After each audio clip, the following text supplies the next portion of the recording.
Bienvenue dans le débat. Il est consacré à la relation entre Narendra Modi et Emmanuel Macron et plus largement à ce pays dont la démographie est la plus dynamique du monde. Narendra Modi, qui a co-présidé le sommet à Paris, a déjà annoncé qu'il accueillerait le prochain sommet de l'IA dans son pays.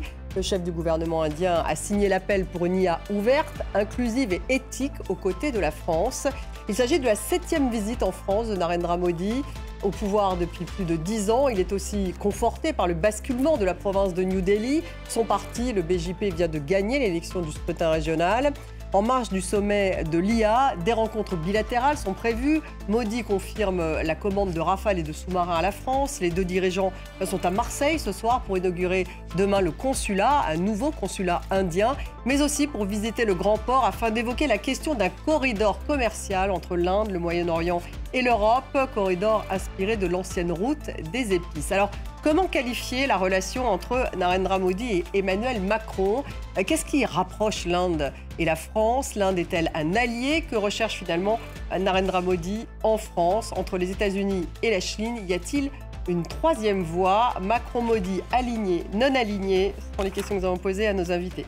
J'ai le plaisir d'avoir à mes côtés Mélissa Levaillant. Bonsoir. Bonsoir. Bienvenue dans le débat. Vous êtes chercheuse associée à l'ECFR, cofondatrice de Seldom Conseil. Bienvenue donc, en face de vous, Bernard de Montferrand. Bonsoir à vous. Bonsoir. Vous êtes ancien ambassadeur en Inde. Merci de participer à ce débat. Alexandre Kateb est avec nous ce soir. Bonsoir. Vous êtes économiste spécialiste des BRICS, également fondateur de Multipolarity AI. Et puis nous avons par Skype Guillaume Delacroix. Bonsoir. Vous êtes journaliste, ancien correspondant du Monde à Bombay, co-auteur de Dans la tête de Narendra Modi. C'était publié aux éditions Actes Sud. Avant de démarrer cette discussion, je vous propose d'écouter Emmanuel Macron et Narendra Modi. C'était à l'issue justement de cette conférence au Grand Palais sur l'IA, une IA qu'ils veulent ouverte, inclusive et éthique. On va les écouter. L'IA est déjà en train de remodeler notre qualité, notre économie, notre sécurité et même notre société. Il est nécessaire de déployer des efforts collectifs à l'échelle mondiale afin d'établir une gouvernance et des normes qui tiennent compte de nos valeurs communes, qui traitent ces questions et qui instaurent la confiance. Je crois qu'il faut qu'on veille tous à ce qu'il y ait un juste accès à ces innovations de tous les continents. Et je crois que ça correspond vraiment à ce que nous portons avec le Premier ministre Modi de cette troisième voie qui consiste à dire, au fond, nous on ne veut aucune vassalisation, mais on veut aussi qu'il y ait un accès juste et ouvert de ces innovations à toute la planète. Et je ne crois pas dans cette division du monde entre un Sud et un Nord qui se regarderaient en face à face. Je pense qu'un des défis, si on veut qu'il y ait la confiance justement dans l'intelligence artificielle, c'est de s'assurer de l'égal accès de tous les continents à ces innovations. Mélissa Levaillant, alors cette troisième voie, on va y revenir. On voit bien que c'est quand même ce qui rapproche Emmanuel Macron de Narendra Modi. Mais 7e visite pour Modi en France. Comment peut-on qualifier cette relation entre les deux hommes? C'est une relation qui est excellente. Je pense qu'il y a une confiance mutuelle qui se construit aussi sur l'ancienneté du partenariat stratégique qui date de 1998. Et puis, c'est une relation qui s'est construite sur différentes strates. Donc, il y a d'abord la strate défense, avec, vous l'avez dit, la confirmation aussi à nouveau de la vente de Rafale Marine et de On sait combien il y en aura de sous-marins. Normalement, 26 Rafale Marine et 3 sous-marins Scorpène qui sont prévus à la vente. Qui seront achetés donc par l'Inde. Qui seront achetés par l'Inde. Donc, il y a cette strate de défense qui est basée sur les grands contrats. Il y a aussi ce partenariat stratégique dans l'Indo-Pacifique avec l'ambition des deux pays de pouvoir coopérer notamment dans le domaine de la sécurité maritime et notamment dans l'océan Indien. Il y a aussi un dialogue de sécurité maritime entre l'Inde et la France qui s'est tenu il y a un mois en Inde. Donc c'est vraiment dans la continuité de ça. Et puis il y a la strate nouvelle technologie, sud global, économie aussi, qui est peut-être jusqu'à présent, enfin qui marche bien, mais qui est un peu le pendant encore plus faible, je dirais, en comparaison de la dimension défense du partenariat. Et donc, il y a cet effort commun aujourd'hui de renforcer la relation dans le domaine économique et notamment dans le domaine de l'intelligence artificielle. Monsieur l'ambassadeur, comment vous la qualifiez, cette relation? On se souvient d'ailleurs de la visite de Narendra Modi à Paris, venu célébrer le 14 juillet C'était en 2023 avec Emmanuel Macron. Vraiment, c'était une espèce de visite en grande pompe, hein. Donc, au-delà de cette continuité des relations, est-ce qu'il y a quelque chose de particulier entre Macron et Modi, à votre Que avis? les deux sont dans la continuité de ce qui s'est fait avant. Et comme vous le disiez fort justement, c'est une relation qui est fondée sur un principe très important qui est celui de l'indépendance. C'est-à-dire de dire, au fond, l'Inde, on a dit, elle était du côté russe parce qu'ils ont été extraordinairement proches du temps de Nehru, du bloc de l'Est, si j'ose dire. La France était un pays occidental. C'est beaucoup plus compliqué que ça. L'Inde est un pays qui a toujours gardé une certaine forme d'indépendance, à la fois de jugement et de capacité dans le monde.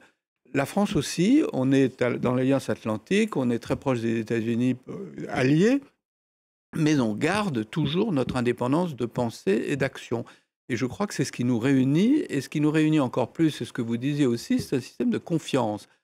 Nous avons une relation, par exemple, en matière d'armement avec l'Inde qui est extrêmement forte. Les Indiens n'oublient pas que ce soit en 1965 ou en 1999, quand il y a eu ces fameuses prises d'une petite partie de l'Himalaya par les Pakistanais, les Français, alors que tous les autres sanctionnaient les Indiens et faisaient un embargo sur les pièces détachées de leur matériel, la France a dit nous restons un fournisseur stable, etc. Et les Indiens, pour eux... Donc il y a une sorte de pilier. Ça a été quelque chose de considérable. Le troisième élément, c'est que dans le monde qui se déstabilise en ce moment de manière assez inquiétante, les pays qui restent stables et qui ont une vision à peu près équilibrée des choses, la France en Europe, c'est le cas, l'Inde en Asie, c'est le cas. Et comme disait Montesquieu, le pouvoir arrête le pouvoir. Quand vous avez des très grandes puissances et en face d'autres grandes puissances, ça permet à tout le monde de rester mesuré. Donc là, on est dans la réelle politique. C'est pour ça qu'il y a cette espèce de connivence ou de communauté d'intérêt pour assurer la stabilité en Asie. Communauté d'intérêt, donc c'est vraiment la réelle politique, hein. Alexandre Kateb, c'est le champion du Sud global, l'Inde, incarné par Modi, 5e puissance économique mondiale, taux de croissance à peu près de 7%, géant démographique, 1,428 milliard d'habitants. C'est vraiment le champion des BRICS, on peut dire. Écoutez, sous la Chine. Voilà, j'allais dire, le champion des BRICS, incontestablement, c'est la Chine, hein.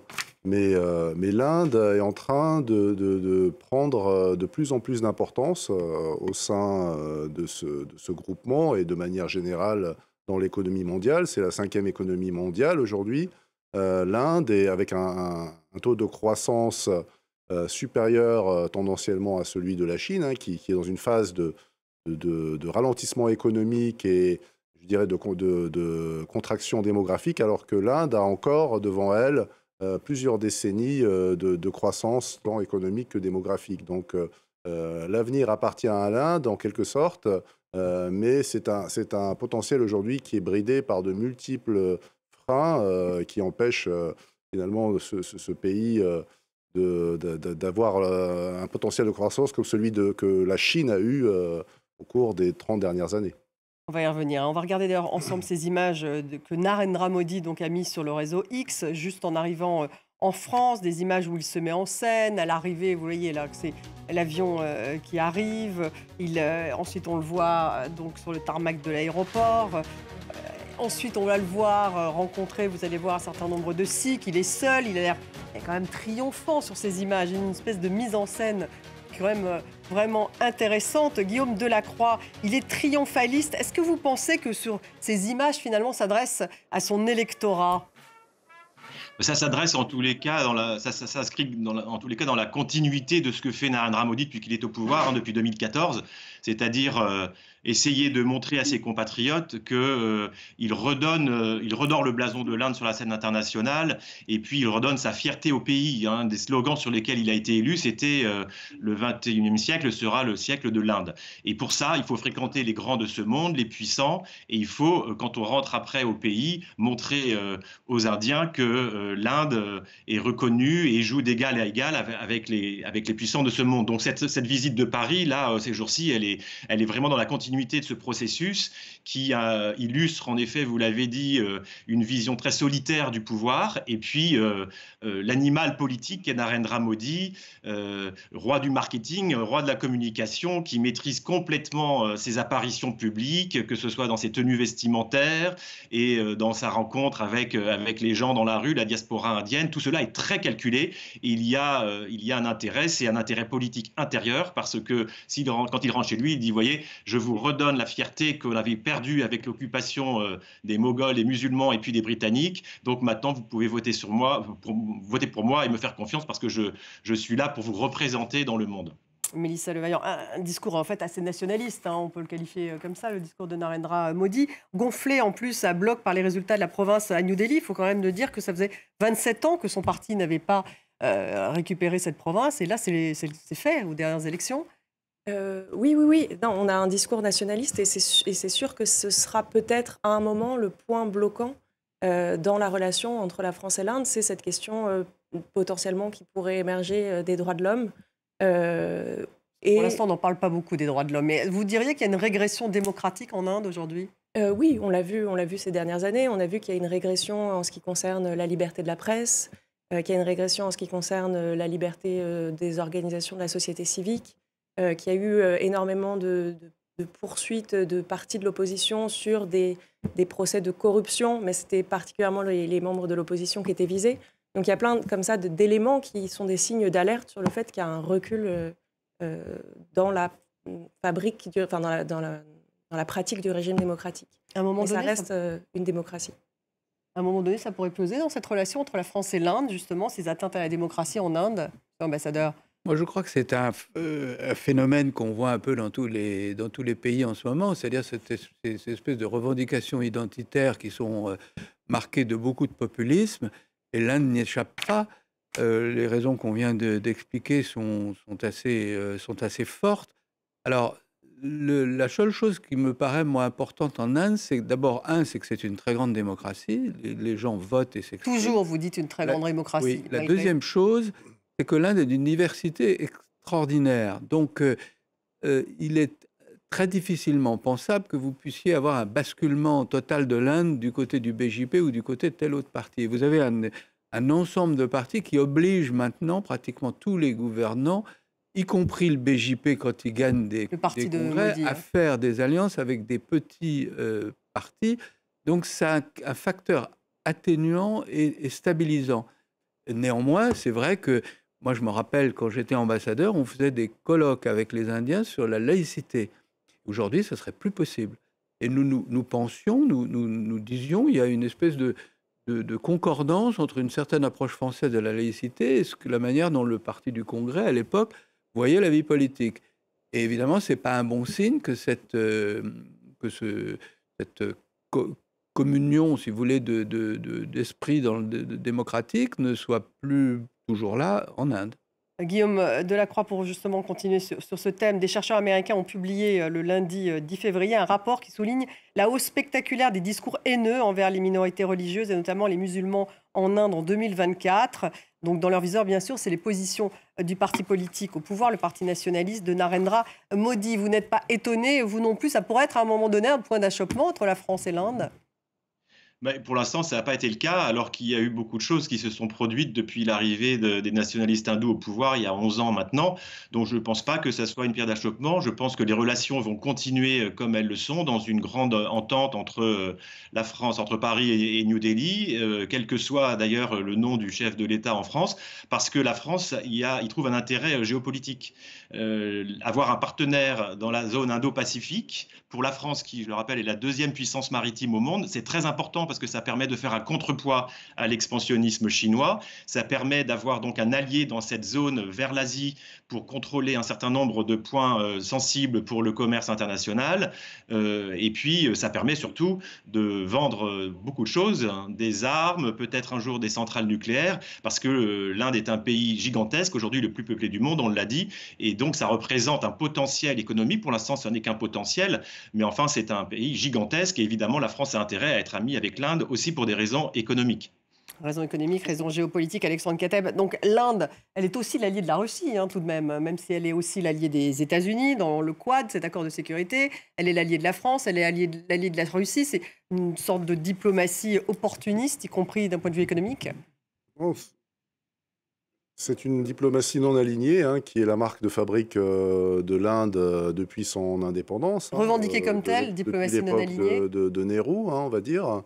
Et qui a toujours recherché l'équilibre entre les différentes puissances, qui a été justement le fer de lance du mouvement des non-alignés à un moment donné, et puis qui, de manière pragmatique, s'est ensuite davantage rapproché des États-Unis, et puis de ses voisins aussi d'Asie du Sud-Est, par exemple, Singapour. Est-ce qu'elle a une stratégie contre la Chine en particulier ? Il n'y a pas de stratégie, à mon sens, contre la Chine, mais il y a une stratégie qui vise à endiguer quelque part ce qui est perçu comme étant un expansionnisme chinois, notamment avec la route, les routes chinoises de la soie, enfin, et le fameux collier de perles qui vise en fait à créer des bases chinoises tout au long d'un itinéraire maritime qui va de l'Asie jusqu'à l'Europe. Et l'Inde veut justement, avec des initiatives comme le nouveau corridor créé l'année dernière, enfin lors du G20, entre l'Inde et l'Europe, en passant par le Moyen-Orient, justement faire contrepoids à ce projet chinois. Des routes de la soie des routes de la soie, oui. Donc les routes des épices contre les routes de la soie. Les routes des épices contre les routes de la soie. Quelle est la position de Modi à l'égard de Donald Trump, Mélissa Levaillant ? On lui dit proche, est-ce que c'est le cas ? Est-ce qu'ils utilisent un peu les mêmes méthodes, des méthodes même populistes ? Alors, il y a un point qui est important, c'est on a parlé là d'alliances. L'Inde ne s'engage pas dans des alliances militaires à proprement parler, dans le sens de l'OTAN, où il y a un engagement de défense mutuelle. L'Inde a des partenariats définit vraiment des partenariats stratégiques dans une stratégie qu'ils appellent non plus non-alignement, mais multi-alignement. Et dans ce contexte-là, l'Inde a une approche extrêmement transactionnelle dans ses relations. Et du coup, c'est aussi pour ça qu'ils ont accueilli très fortement l'élection de Donald Trump, c'est qu'il y a ce rapport transactionnel qui est assez commun finalement entre Donald Trump et Narendra Modi. Il y a aussi une forme de déception de l'Inde à l'égard de l'administration de Joe Biden, où il y avait des attentes beaucoup plus fortes. Donald Trump avait initié un certain nombre de partenariats avec l'Inde sur les domaines de coopération technologique et économique. Et il y avait des attentes pour que l'administration de Joe Biden les poursuive, et il y a eu une forme de déception. Et donc là, pour les Indiens, l'enjeu, et d'ailleurs Narendra Modi se rend aux États-Unis là, juste après sa visite à Paris, l'enjeu, c'est de voir aussi tout ce qu'ils vont pouvoir retirer de cette réélection de Donald Trump, notamment dans le domaine des partenariats des hautes technologies et de la défense. Donc ils se laissent, en fait, on va dire, 6 mois pour vraiment accueillir cette élection et voir ce qu'ils peuvent en tirer, avec des inquiétudes quand même des Indiens par rapport au commerce et sur la politique protectionniste de Trump. Parce qu'on ne sait pas encore si ça vise véritablement l'Inde, la politique protectionniste de Trump, monsieur l'ambassadeur. Mais ça les inquiète. Oui, ça inquiète tout le monde. Non, je voudrais rajouter quelque chose, c'est que quand vous parliez de la politique étrangère de l'Inde, moi ce qui me frappe, c'est qu'en Asie, la plupart des pays n'ont pas envie d'être en face à face avec la Chine, parce que c'est quand même quelque chose de très très important en termes de marché, qui peut fermer tel ou tel robinet et par conséquent exercer des pressions très fortes. Donc tout le monde a envie que l'Inde joue un rôle plus important. Et je vois par exemple les pays de l'ASEAN, ou encore le Japon, essayent de tirer l'Inde davantage vers l'Asie pour qu'elle soit là. Et plus il y aura de grands partenaires, que ce soit les États-Unis, l'Inde ou d'autres, plus la région sera équilibrée et il sera plus difficile de passer en force, si j'ose dire. Et les Indiens se font un peu tirer l'oreille dans ce domaine parce qu'ils sont très prudents. Donc voilà. On va écouter le chef de la diplomatie française. C'était il y a quelques instants. Ce que nous proposons ici à Paris et qui manifestement trouve, je dirais, l'intérêt de la communauté internationale, c'est une troisième voie pour l'intelligence artificielle. Je le redisais, ouverte, soutenable, gouvernée avec comme objectif de servir le bien commun et d'améliorer la vie de nos concitoyens. Je vous le dis, les États-Unis défendent leurs intérêts, c'est tout à fait compréhensible. L'Europe, la France défendent le leur et propose un modèle qui semble trouver un grand intérêt de la part des pays qui étaient présents, et notamment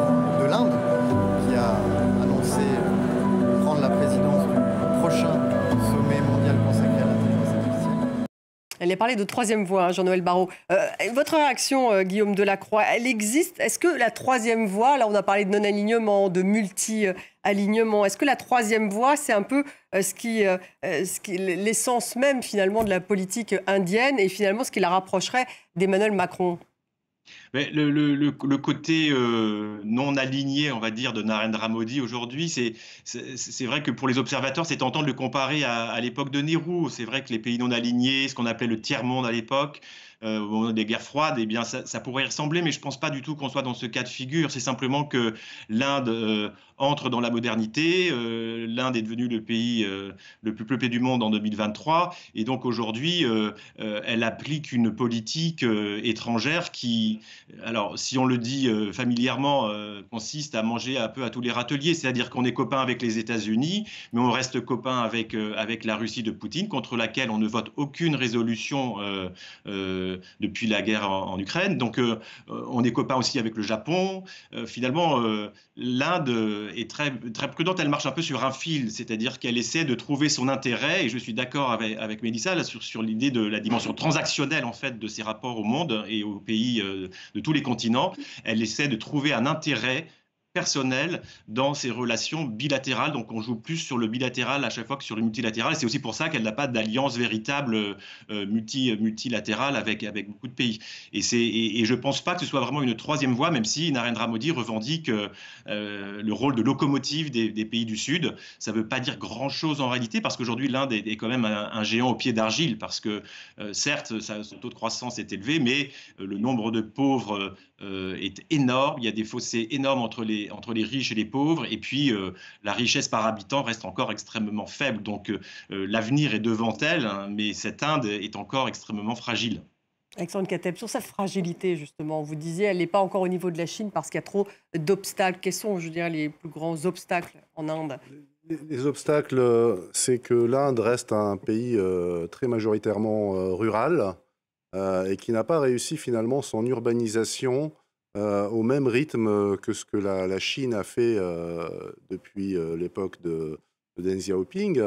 Donc aujourd'hui, cette masse rurale, en fait, elle le souhaitait, mais les emplois n'ont pas été au rendez-vous. Pourquoi? Parce que différents facteurs. Mais je pense que l'Inde a tardé à investir dans l'éducation, notamment l'éducation de base. Il y a des institutions d'excellence en Inde, mais l'éducation au niveau je dirais basique reste de faible qualité.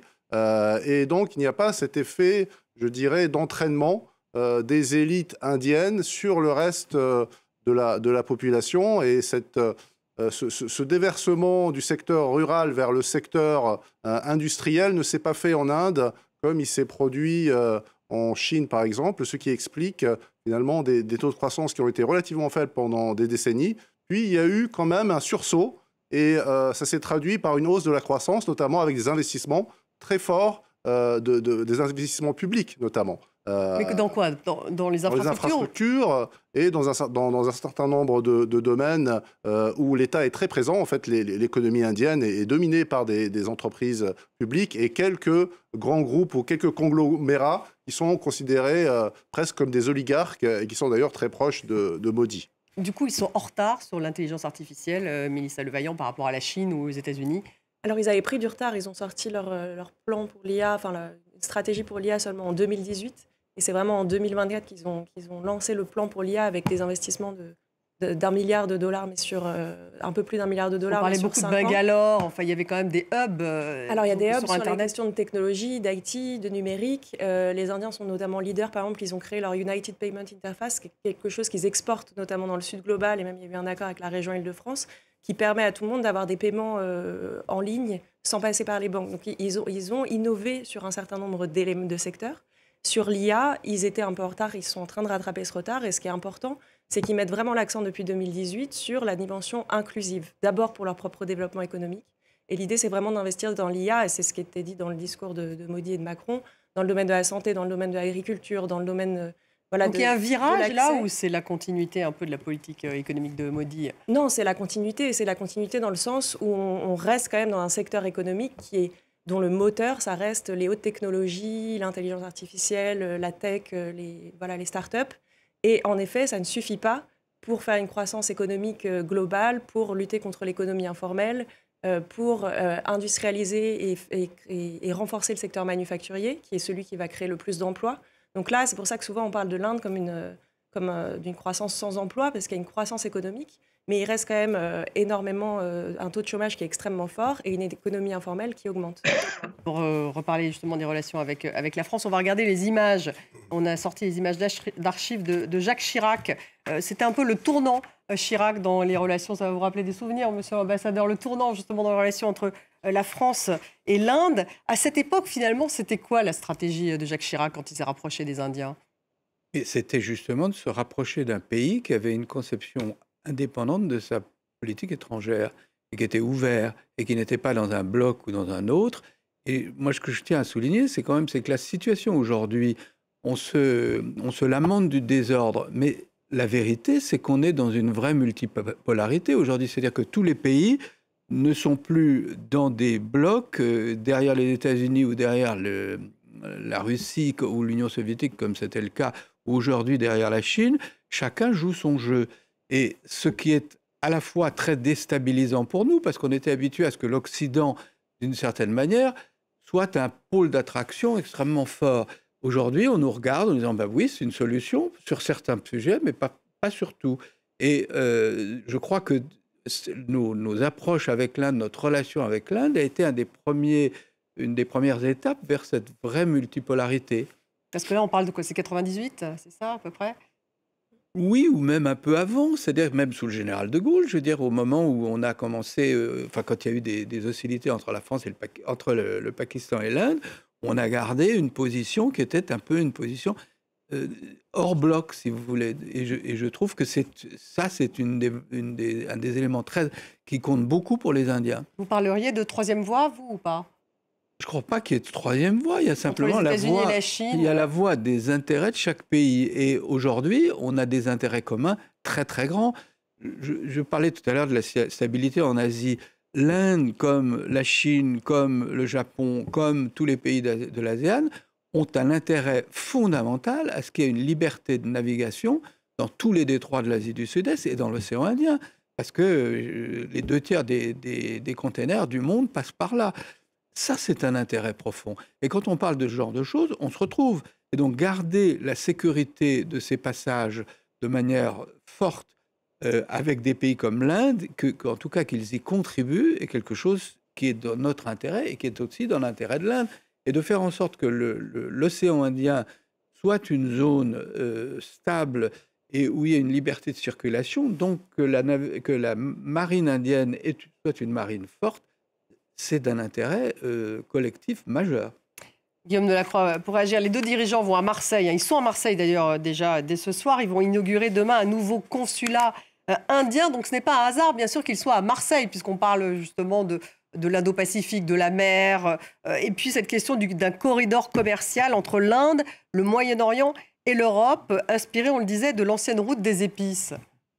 Oui, c'est un peu la riposte de Narendra Modi à l'initiative qui avait été prise il y a quelques années par Xi Jinping, le président chinois, de reconstruire en quelque sorte les fameuses routes de la soie, on l'a dit, et Narendra Modi, lui, il a riposté en disant on va refaire les routes des épices, c'est-à-dire essayer de redévelopper le commerce entre l'Inde, le Moyen-Orient, dont l'Inde se sent extrêmement proche, parfois plus proche que de l'Asie du Sud-Est, par exemple, et puis l'Europe. Et le point d'aboutissement, le point d'arrivée, si vous voulez, de cette route des épices, eh bien, c'est Marseille, parce que si on passe par le canal de Suez, la Méditerranée, ou même si on contournait l'Afrique, on arrive quand même dans ce grand port de Marseille, qui est un peu la porte d'entrée à l'Europe. Et c'est un peu le débouché, si vous voulez, le terminus de cette grande liaison qui fait un peu fantasmer tout le monde, et notamment les Européens, et sur laquelle Narendra Modi compte pour essayer justement de rééquilibrer les choses, puisque la Chine a déjà pris beaucoup de positions pour ces routes de la soie, qu'elles soient terrestres ou maritimes, et c'est vraiment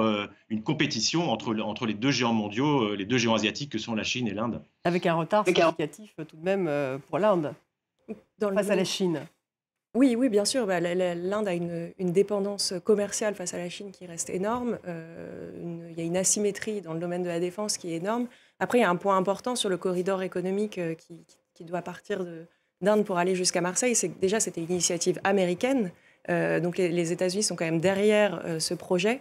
auxquelles se greffent... Enfin, c'était une initiative américaine en partenariat avec l'Inde et les pays du Golfe et auxquelles se sont ensuite greffés les pays européens, en particulier la France. Et je ne pense pas qu'on puisse parler d'alternative aux routes chinoises de la soie, parce que l'ambition est quand même beaucoup plus modeste, même s'il y a cette idée de quand même offrir une alternative au passage maritime et de désengorger les passages maritimes dans le nord de l'océan Indien. Mais quelle est l'ambition précise justement face aux routes de la soie qui était de développer, enfin d'investir même en fait tout au long de ces routes? L'ambition elle est assez similaire, c'est de renforcer les infrastructures, c'est de créer des coopérations dans le domaine aussi de la cybersécurité, des câbles sous-marins, d'investir. Il y a aussi des gros projets d'investissement dans les hydrocarbures verts. Donc il y a l'ambition de proposer des projets concurrents à ceux de la Chine, mais les pays du Golfe coopèrent tout autant avec l'Inde qu'ils coopèrent avec la Chine. Donc je pense qu'il faut faire attention à ne pas mettre en opposition complète les deux projets, même si l'ambition quand même, c'est pour l'Union européenne et pour l'Inde de créer un corridor qui permettra d'avoir des accès plus rapides et moins coûteux, d'avoir un transport plus rapide et moins coûteux. Alexandre Cattel, il ne faut pas les mettre en opposition, cette route des épices et cette route de la soie.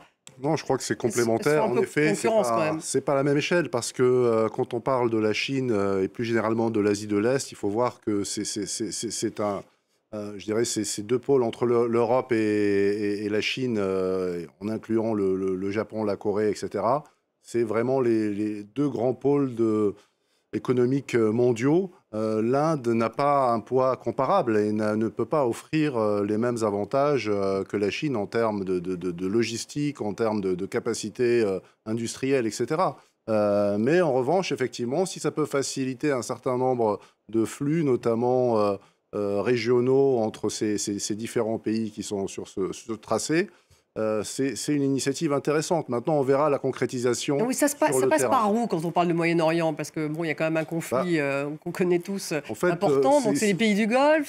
Si on regarde par exemple le conflit à Gaza, c'est intéressant parce que quand les Houthis ont commencé à attaquer les navires en mer Rouge, eh bien, un certain nombre d'opérateurs, notamment israéliens, mais d'autres aussi, ont utilisé la route terrestre qui passe des Émirats par l'Arabie Saoudite, la Jordanie, jusqu'en Israël. Puisque ces pays font partie aussi de ce tracé, de ce nouveau corridor. Et donc, on peut tout à fait imaginer que cette route peut prendre de l'importance dans les années à venir. Bien sûr, c'est lié aussi à la reconstruction de Gaza et au projet de reconstruction du Moyen-Orient en général. Donc, si on se projette de manière optimiste, on pourrait dire que oui, ça pourrait bousculer la donne géopolitique et géoéconomique. Sur combien d'années là on parle sur des dizaines d'années, en effet. Mais c'est quelque chose qui pourrait il faut se projeter de toute façon à long terme dans ce genre de sujet, puisque c'est des investissements à très long terme. Mais rien n'est certain. Cette route des épices, monsieur l'ambassadeur. Si vous voulez, moi je crois que l'Inde va se développer beaucoup plus rapidement dans les années à venir. Pourquoi? Parce que quand vous allez en Inde aujourd'hui, vous voyez un effort dans les investissements, mais colossaux, et dans les infrastructures. Vous voyez que c'est un pays qui, l'année dernière, ils ont eu un taux de croissance de 8,9%. Ce sont des taux considérables. Et tout ça se libère. Quand vous allez à Bombay, vous apercevez que dans peu d'années, Bombay sera comme Shanghai aujourd'hui. Donc il faut prévoir vous êtes très optimiste, là, en fait. Non, j'observe. Et chaque fois que je vais en Inde, je m'aperçois que toutes les pièces du puzzle s'assemblent et qu'il commence à y avoir des autoroutes partout, il commence à y avoir des infrastructures bien meilleures. Donc tout ça va accélérer.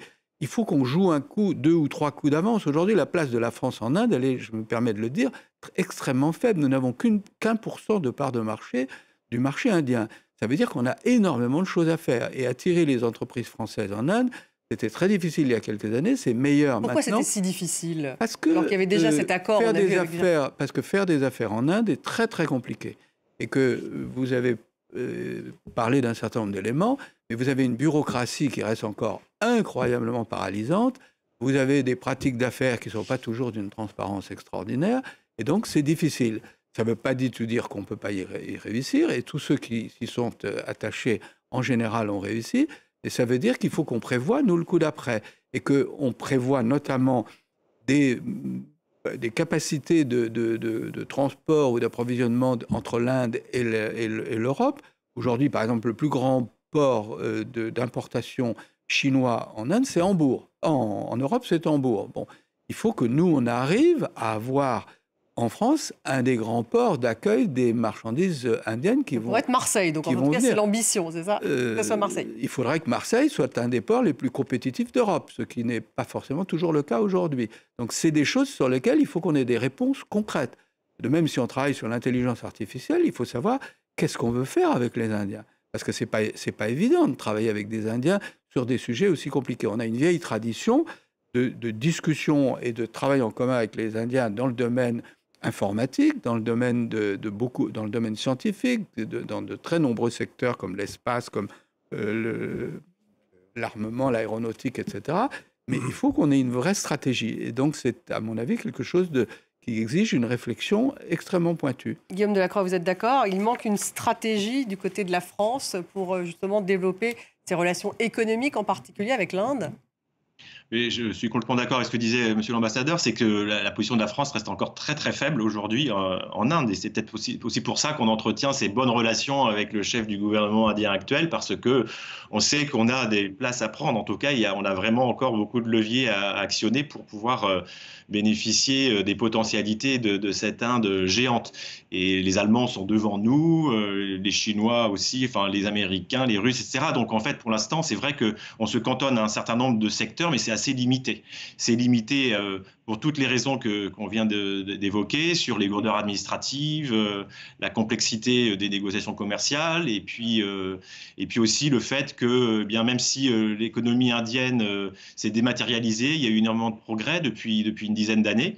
Il y a beaucoup d'intermédiaires qui ont disparu parce que tout se fait maintenant de façon virtuelle. Donc, il y a des choses qui s'améliorent, il y a de l'huile dans les rouages, mais il y a encore énormément de progrès à faire. Et puis, il y a surtout ce point faible qu'on a évoqué, qui est la faiblesse de l'industrie manufacturière en Inde, qui est vraiment le bas qui blesse et qui occasionne une situation de chômage extrêmement grave pour l'Inde, avec des centaines de milliers de jeunes qui arrivent sur le marché du travail chaque année et qui n'ont pas d'emploi et qui partent. Donc, il y a aussi un phénomène en ce moment auquel est confrontée l'Inde, et auquel il faut qu'on pense, nous aussi, les Français, les Européens, c'est qu'il y a beaucoup de cerveaux qui s'en vont. Il y a énormément de gens qui partent, notamment vers les États-Unis, mais pas seulement. Et c'est une des problématiques de la politique économique de l'Inde aujourd'hui. Un dernier mot.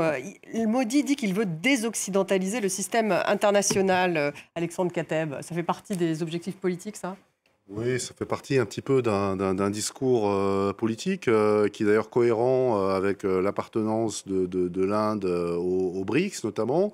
Je pense surtout, ce qu'il veut dire, c'est rééquilibrer en fait les rapports de force et les aligner avec les réalités économiques démographiques, notamment la réforme du Conseil de sécurité. L'Inde n'est pas membre permanent du Conseil de sécurité, alors qu'on pourrait penser qu'elle devrait y siéger. Donc, je pense aussi au système économique et monétaire international, le FMI, la Banque mondiale, toutes ces institutions qui, en fait, où les pays comme l'Inde sont sous-représentés aujourd'hui, alors qu'ils devraient être au service de ces pays, justement, et porter davantage leurs problèmes et leur voix. Donc c'est pour ça qu'on a eu la création d'institutions alternatives au sein des BRICS et dans d'autres clubs ou enceintes aussi. Désoccidentaliser le système international, oui, c'est le discours de Modi. Qui bloque en fait? Ce sont les pays, c'est l'Amérique par exemple, en ce qui concerne le FMI. Oui. Après, pour la réforme du Conseil de sécurité des Nations Unies. Alors là, c'est la Chine qui bloque l'élargissement du Conseil de sécurité des Nations Unies à l'Inde. Là, clairement, c'est la Chine. Après, je pense qu'il y a vraiment cette ambition indienne dans cette notion de désoccidentaliser, c'est vraiment de devenir leader du Sud global. Et en fait, c'est intéressant de voir comment ils essayent d'avoir sur des sujets de niche, comme au moment du Covid, c'était sur les vaccins. Ils ont développé toute une diplomatie des vaccins envers les pays du Sud qui était assez dynamique. Ils ont, ce que je mentionnais, les paiements dématérialisés qu'ils ont exportés dans le Sud global. Et là, je trouve qu'il y a un moment qui est quand même intéressant avec cette volonté de faire une troisième voie sur l'intelligence artificielle, d'ouvrir une troisième voie vers une intelligence artificielle inclusive, de gouvernance plus inclusive et qui touche tous les pays.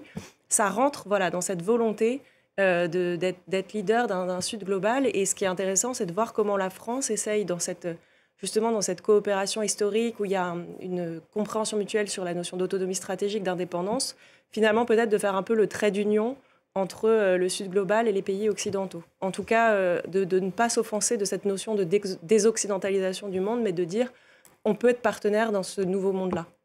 Vous êtes d'accord ? Oui, c'est-à-dire que moi, rappelons-nous ce que disait Nehru dans les années, à la fin des années 40, des années 50, c'était la position d'un ancien pays qui avait été colonisé et qui disait nous voulons avoir une vision du monde qui est différente. On est devenu indépendant, on veut avoir une vision qui est non pas une vision occidentale ou de l'autre côté, qui est une vision indienne. Et je trouve que c'est, par certains côtés, assez ça. Alors, on peut être, nous, très frustrés en disant, mais les valeurs occidentales quand ils ne condamnent pas Poutine, par exemple, sont toujours au premier rang? Eh ben, elles sont plus considérées comme occidentales. Dans ce cas-là, il ne faut plus les vendre comme occidentales, il faut les vendre comme des valeurs universelles, mais pas occidentales. Parce que les Indiens, comme les Chinois, nous disent, mais nous, ça ne nous intéresse pas, ce n'est pas nos affaires. Vous avez une tradition différente, donc il faut rester fidèle à nos valeurs, naturellement. Mais il faut ne pas les présenter comme la solution mondiale qu'on veut imposer aux gens. Sinon, ça ne peut pas marcher, surtout avec des pays qui ont des civilisations aussi colossales et extraordinaires que la Chine ou l'Inde. Merci beaucoup, monsieur l'ambassadeur, d'avoir été avec nous. Bernard de Montferrand, Alexandre Kateb, merci Mélissa Levaillant. Merci beaucoup d'avoir participé à cette émission, Guillaume Delacroix. Merci à vous tous de l'avoir suivi. Vous la retrouvez sur les réseaux sociaux et en podcast. Et je vous dis à demain.